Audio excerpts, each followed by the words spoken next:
ओम शांति।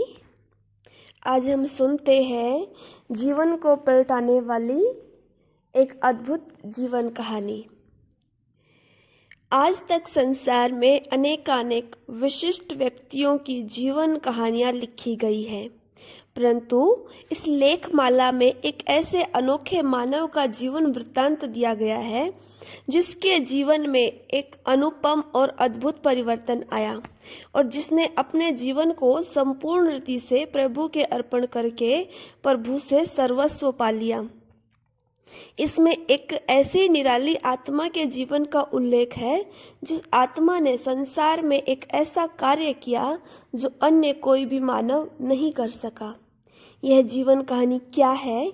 यह नर से श्री नारायण अथवा मनुष्य से फरिश्ता बनने का एक मनोहर वृत्तांत है जिसे हमने वर्तमान जीवन में अपनी आंखों से देखा। इस जीवन कहानी के साथ संसार के इतिहास के बहुत ही महत्वपूर्ण वृत्तांत जुड़े हुए हैं और इसके एक भाग के साथ स्वयं दुखहर्ता सुखकर्ता परमपिता परमात्मा के भी दिव्य चरित्र संबद्ध है। इसमें वर्णित वृत्तांतों ने संसार को एक नया दिशा निर्देश दिया और अनेकानेक नर नारियों के जीवन को महान बनाया। अतः स्वाभाविक है कि इस जीवन कहानी को पढ़ने से मनुष्य को एक नया मोड़ मिलता है और सच्ची शांति और अपार आनंद की अनुभूति की चाबी उसके हाथ लग जाती है।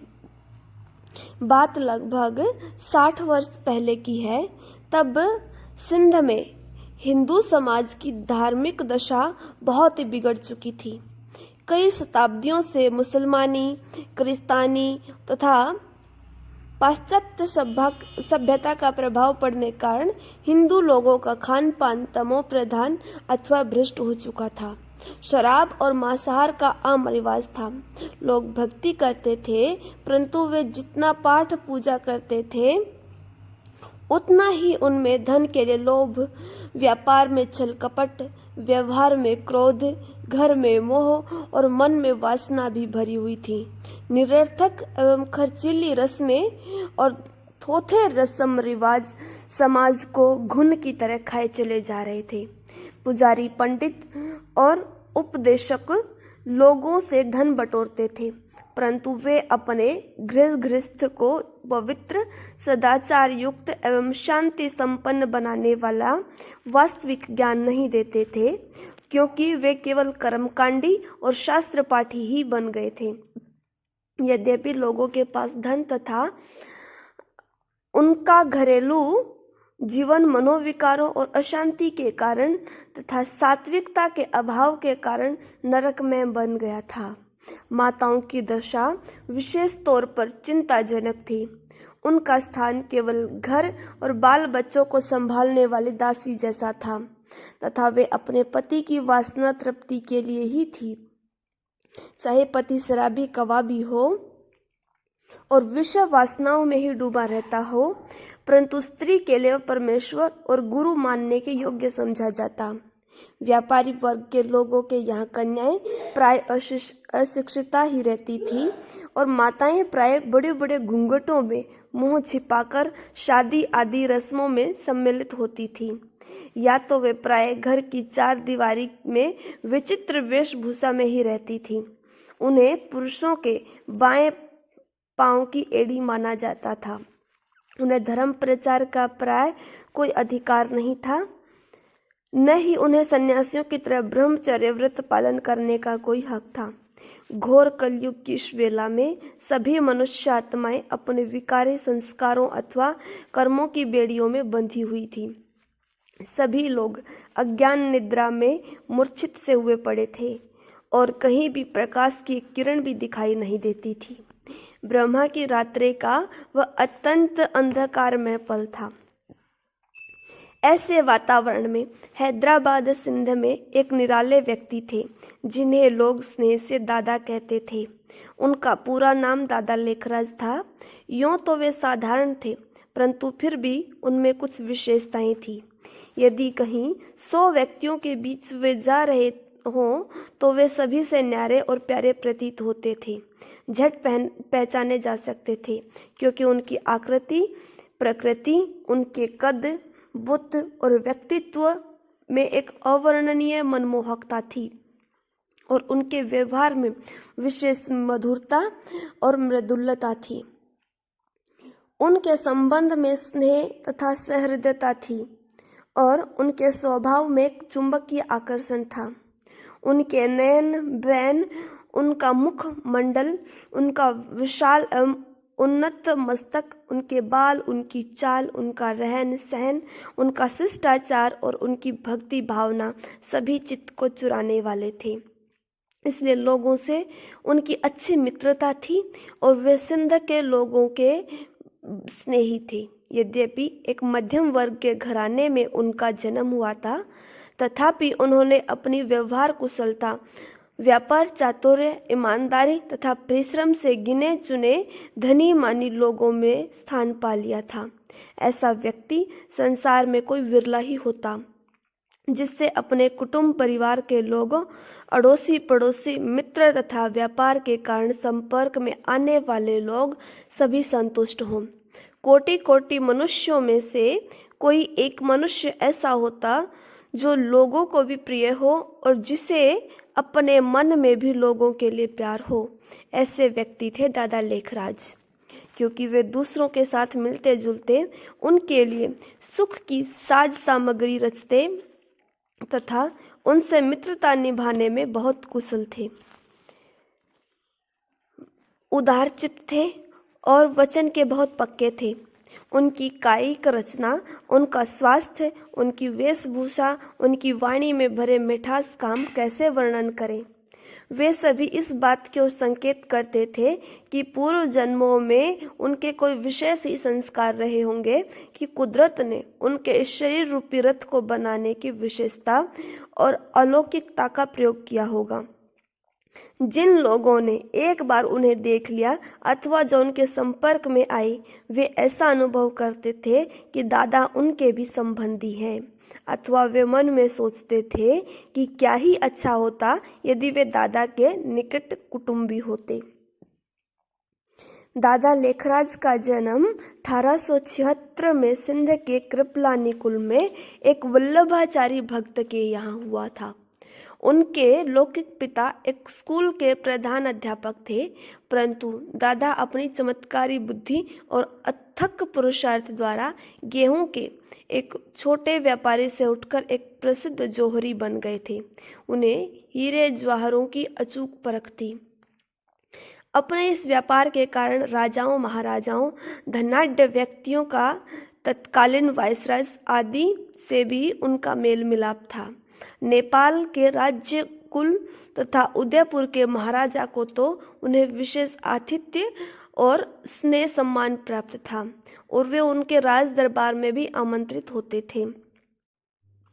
इस विषय में ब्रह्मा कुमारी ब्रिजेंद्रा जी, जो कि लौकिक नाते से दादा की बहू थी और जिनका लौकिक नाम राधिका था और जो प्रजापिता ब्रह्मा कुमारी ईश्वरीय विश्वविद्यालय महाराष्ट्र जोन की इंचार्ज थी, लिखती हैं, उनके संपर्क में आने वाले राजाओं का उनमें इतना विश्वास था कि उन्होंने दादा को खुली छुट्टी दे रखी थी कि कभी भी राजमहल में सीधे अंदर आ सकते थे।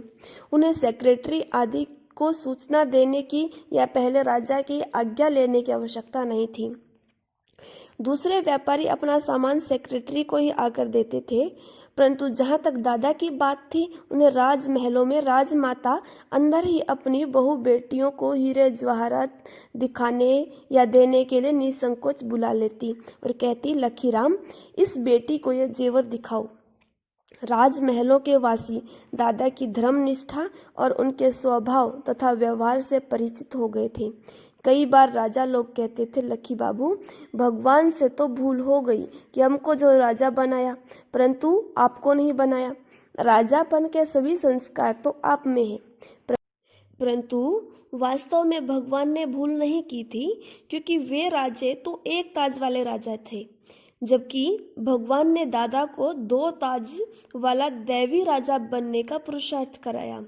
राजा लोग इन्हें इतना सम्मान देते थे कि वे दादा को विशेष निमंत्रण भेजते थे और दादा के पधारने पर उनको विशेष स्थान मान देते तथा उनका आतिथ्य करते थे।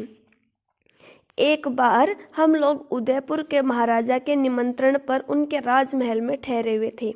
राजा का दरबार लगने वाला था। दादा सामने गैलरी में बैठे थे। राजा ने देखा कि दादा अकेले बैठे हैं, उनकी युगल और उनके परिवार के अन्य सदस्य साथ नहीं बैठे हैं। राजा ने दरबार शुरू नहीं होने दिया और वजीर को विशेष तौर पर दादा के परिवार को आमंत्रित करने के लिए भेजा। जब हम आए तब राजा ने स्वागत किया, बैंड बाजे बजे, तब दरबार चालू हुआ। तब राजा ने वजीर को प्रोग्राम दिया कि इनको श्रीनाथ द्वारे ले जाने की व्यवस्था हो। रास्ते में हमें ड्राइवर ने बताया कि राजा ने आपकी खास मेहमान नवाजी की, वरना इस प्रकार दरबार कभी नहीं रुका।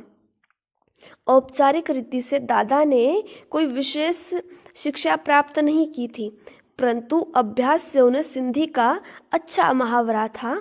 वे हिंदी के धर्म ग्रंथों का सहज ही अध्ययन कर लेते थे। वे गुरुमुखी के ग्रंथ साहिब अच्छी तरह समझ लेते थे और अंग्रेजी के समाचार पत्रों को पढ़ा करते थे। उन्हें पत्र लिखने में विशेष कुशलता प्राप्त थी और अच्छे साहित्य एवं कला की उन्हें पैनी पहचान थी। अपने व्यापारिक जीवन में भी वे अपनी ही सूझ से जेवरों के नए नए डिजाइन बनाते थे। वे इस कार्य में किसी की नकल नहीं करते थे। दादा बाल्यकाल से ही श्री नारायण के अनन्य भक्त थे। श्री नारायण की स्मृति उन्हें इतनी प्रिय थी, वे अपने पूजा पाठ के कक्ष के अतिरिक्त श्री नारायण का चित्र शयनागार में अपने सिरहाने के नीचे भी रखते थे।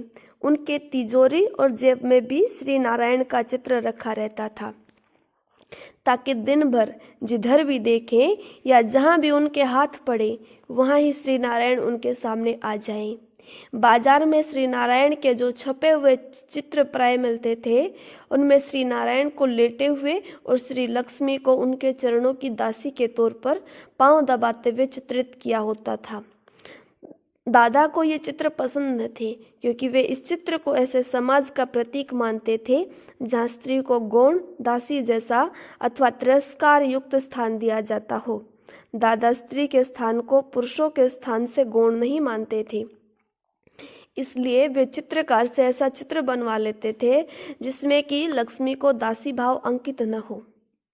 दादा का भक्ति भाव इतना परिपक्व था कि व्यापार या घर की कैसी भी परिस्थिति हो, वे एक दिन भी भक्ति अथवा पाठ के नित्य नियम से नहीं चूकते थे।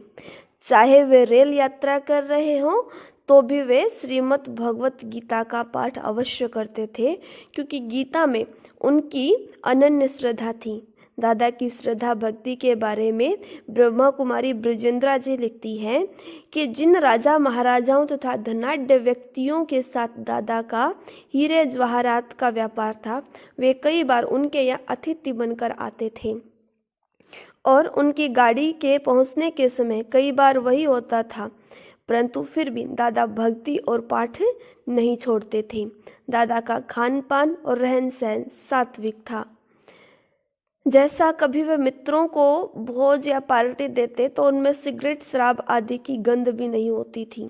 दादा द्वारा दिए गए भोज में सम्मिलित होने वाले राजा तथा रईस लोग कई बार सिगरेट शराब आदि को न पाकर विनोदपूर्ण लहजे में कहते थे, दादा पार्टी फीकी रही। परंतु दादा मुस्कुराते हुए उत्तर देते, आपके लिए हम अपना धर्म थोड़ी भ्रष्ट करेंगे। आप तो हमें कागज के नोट देते हो, परंतु हम तो उसके बदले में आपको हीरे देते हैं। ये सुनकर वे लोग हंस पड़ते। दादा को अमरनाथ, हरिद्वार, प्रयाग, वृंदावन, काशी आदि की यात्रा में विशेष रुचि थी और साधु सन्यासियों को अपने यहाँ ठहराने में उन्हें बहुत खुशी होती थी। अपने लौकिक गुरु में उनकी बड़ी श्रद्धा थी और उनके स्वागत, सत्संग तथा आतिथ्य पर वे हजारों रुपया खर्च कर देते थे। वे गुरु की आज्ञा को कितना मान महत्व देते थे। इस विषय में ब्रह्मा कुमारी ब्रजेंद्रा जी लिखती हैं, उन दिनों दादा की अपने गुरु में भावना भी बहुत थी। एक बार गुरु की बहुत बड़ी शिष्य मंडली लेकर उनके यहाँ आया।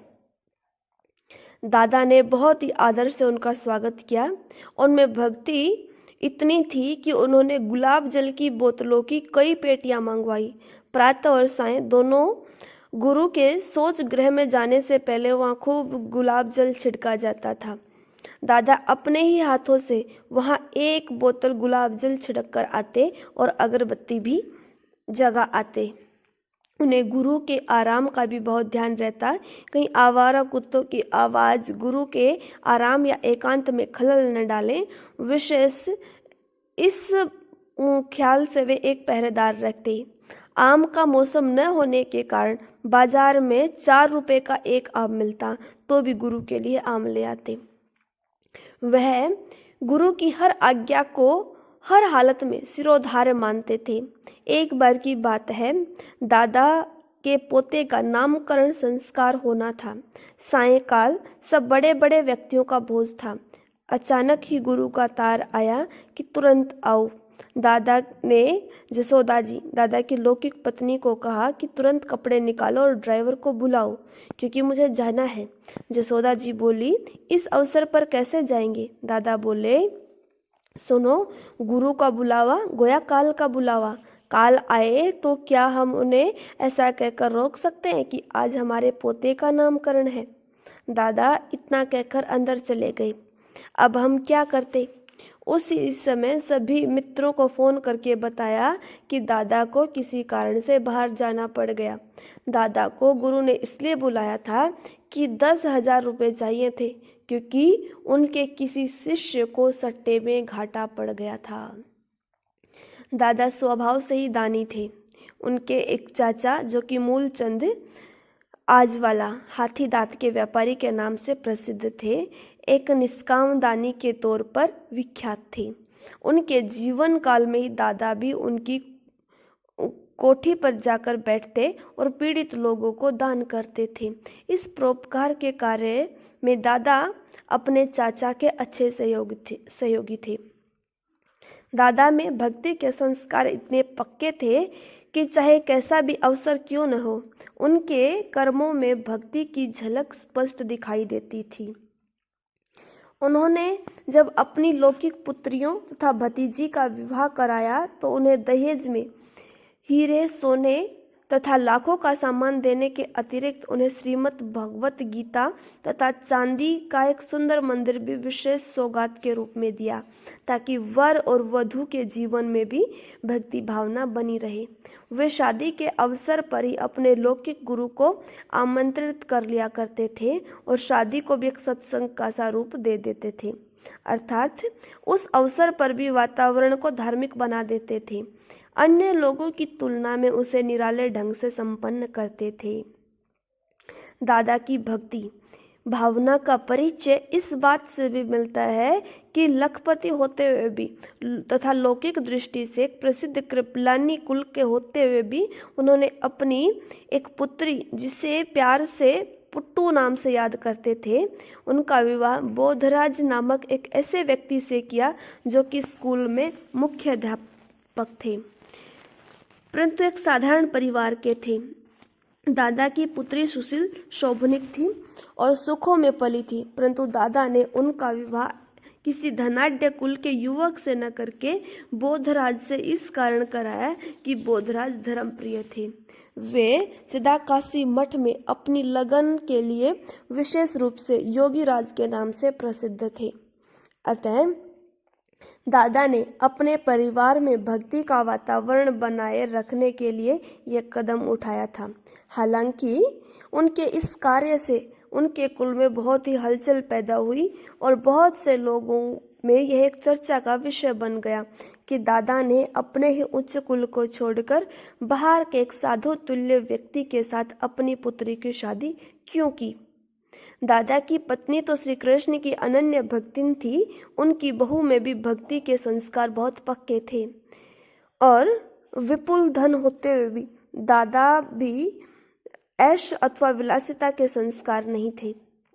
बल्कि उनके जीवन में नितांत भद्र, सुशील एवं धर्मप्रिय व्यक्ति की भासना आती थी। ओम शांति। आज इतना ही, बाकी हम कल लेंगे।